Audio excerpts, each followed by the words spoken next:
Now, we all have heard of suicide by cop. I look at Aaron Swartz's death as suicide by the injustice system. And even Aaron Swartz's father went so far to say, as the state and Carmen Ortiz were responsible for his son's death. Now, the interesting thing is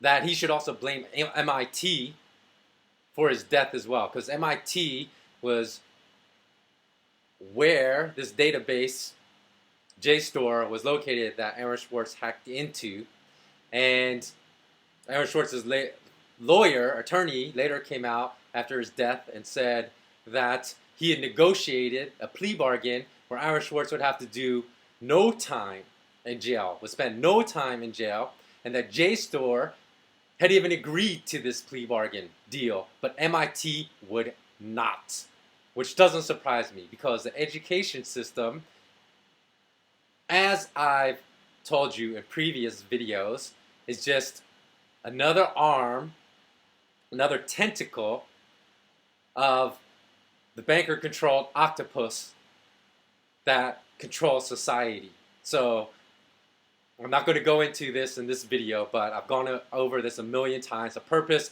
of the institutional education system is not to foster creativity or intelligence, but it's to dumb people down into obedient, unthinking robots.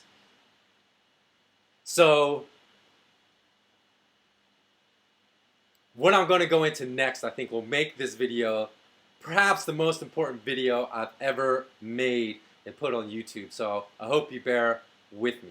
Federal judges or these state attorneys never go after the banks, even when the crime is blatant, even when the crime is comparable to theft, and they've made statements that say theft is theft and they'll go after it, and they still don't. So, like I said, theft is only one part of the criminal syndicate of the global banking industry.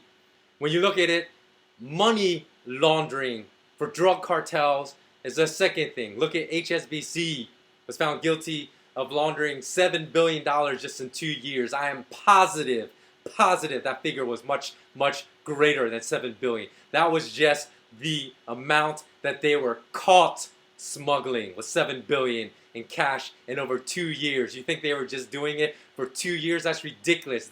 HSBC was doing this for a much longer time than 2 years, in my opinion. Wachovia Bank was the fourth largest bank in the United States at the time. Was caught laundering $378 billion for the Sinaloa drug cartel, one of the most violent drug cartels in the world between 2004 and 2007.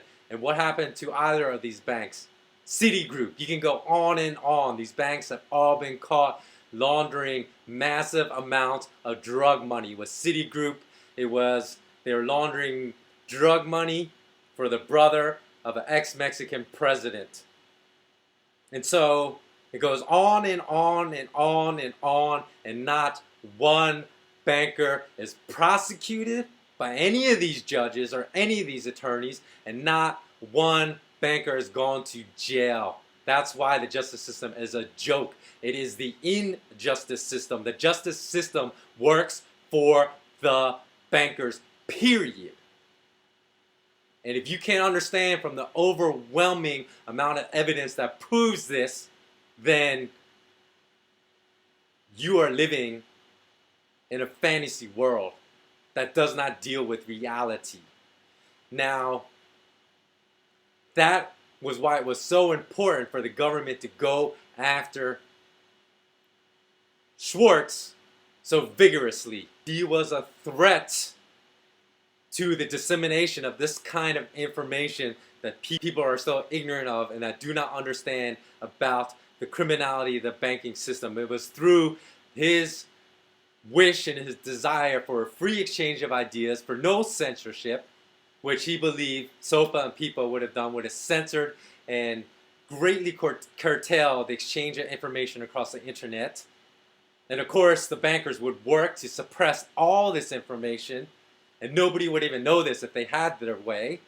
Then this is why Schwartz was such a threat to the system.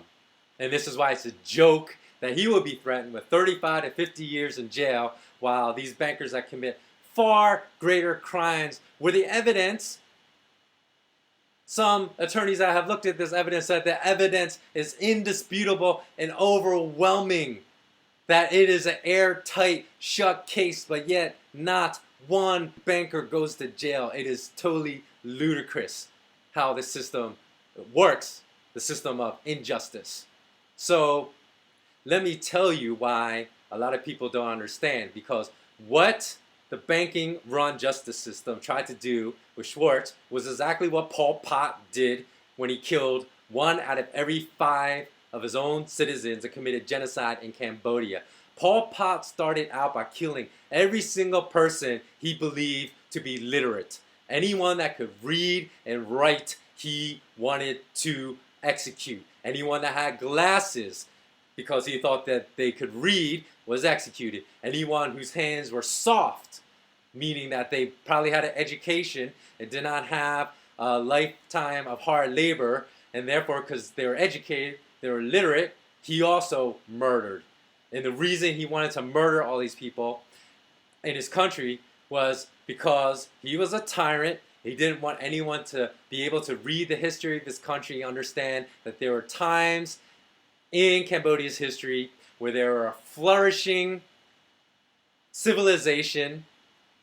In fact, the crown jewel of Southeast Asia at one point, as evidenced by Angkor Wat, an amazing civilization that flourished at that time.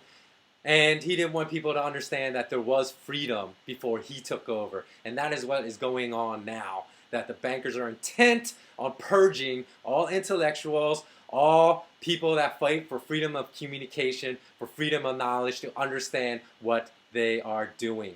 Now, one of the main ways that they get the worker bees to be obedient and keep working at their factories of destruction and to serve the queen bees like Jamie Dimon of JP Morgan, like Lloyd Blankfein of Goldman Sachs, like Brian Moynihan of Bank of America, like Stuart Gulliver of HSBC. Even though the work, they give no honey to the worker bees, they give none, because the executives keep all the multi-million, they pay themselves 50, 60, 70 million dollars every year, and they don't give anything to their employees. So it's amazing to me that even though they don't give any honey to their employees, they're able to confuse and blind the worker bees to remain obedient to their system of criminality. And here is how they do it, because they do it by a system called compartmentalization. Now, compartmentalization means you chop up your business into all these different divisions and keep every division in the dark about what the other divisions are doing. So you don't understand, like in banking, that all, like the money that they operate on is primarily dirty, and that they create or they execute so many criminal activities to gain their profits. So it's almost on a need-to-know basis. You don't need to know because you're not important enough in the system, so we won't tell you. Therefore, you think the system is fine, okay, within your work, within your day-to-day job activities and work activities, and you'll keep supporting us, the criminals. That's how it works. It's through compartmentalization. Now, a prime example of this was the Manhattan Project, the project to build the world's first atomic bomb. Now, that started out in, I believe, 1939 with just several thousand people, but it grew to 130,000 people. And 130,000 people had no idea that they were building an atomic bomb. How could that be? It's through compartmentalization. So only the people at the very top of the project knew they were building a nuclear bomb to drop on Hiroshima and Nagasaki. But no one else in the entire project, because they kept each task separated, and they kept the right hand blind from the left hand, so no one knew what they were doing. So they couldn't see the big sum of the fact that they were building a nuclear bomb, because they were tunnel vision into only the one task, and then someone else, once all the tasks were completed, brought it all together to build a nuclear bomb. That's how banks operate. They separate everyone into other divisions and compartments, keep them in a tunnel vision, just focused on their division, so they don't see the grave immorality and criminality of what they're doing at the very top of these banks. That's how it works. That's how they keep the worker bees dumb and ignorant. Now, someone once said when people, if they're immoral, should leave the banking system because they're not benefiting from it. It's probably like on a 90-10 rule where 10% of the executives at the top take 90% of all their income, and only the rest of the 90% of the employees, the worker bees, only get 10%. So why stay there? It doesn't make sense. But someone, when I brought this point up, someone said that's extremely selfish of me to say that, because what if you have families to take care of? What are you supposed to do for a living? Well, there are other things you could do for a living. Even if banking and finance is the only thing you've known, there's a concept called peer-to-peer banking, which is so much more honest when people basically, it's like peer-to-peer sharing of files on the internet. People are coming together to decide what interest rates should be by themselves outside of the banking system. In other words, it's a free market because basically people will borrow and lend rates based upon what the free market is saying, where people have the freedom to determine for themselves what the interest rate should be on the loans, and not some bank artificially manipulating interest rates and telling their clients what the interest rate on these loans are going to be. So there's a free market and negotiation that determines the interest rates of peer-to-peer banking. So you could leave the banking system and start that, but that's a video for another day. So the reason why I say it is not selfish, and my rebuttal to the argument, is the fact that I have more respect for Pablo Escobar than I have for these bankers, and I'll tell you why. Because Pablo Escobar came from poverty, and at one point his Medellin cocaine cartel controlled 80% of the entire cocaine distribution in the world. Now, out of that, to this day, people don't understand, Pablo Escobar is a hero in many neighborhoods in Colombia. And the reason was that he was a complex character. Yes, he was a ruthless killer.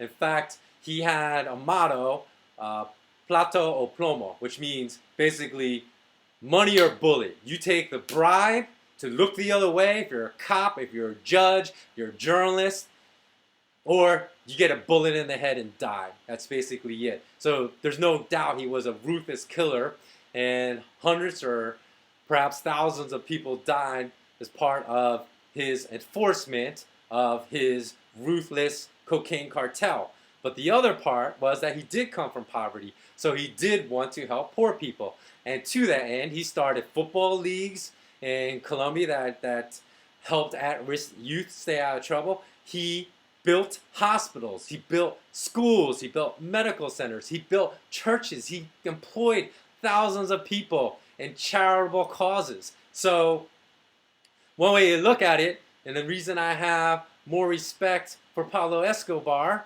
is the fact than a Jamie Dimon or Stuart Gulliver, is the fact that he did not try to hide his bad side.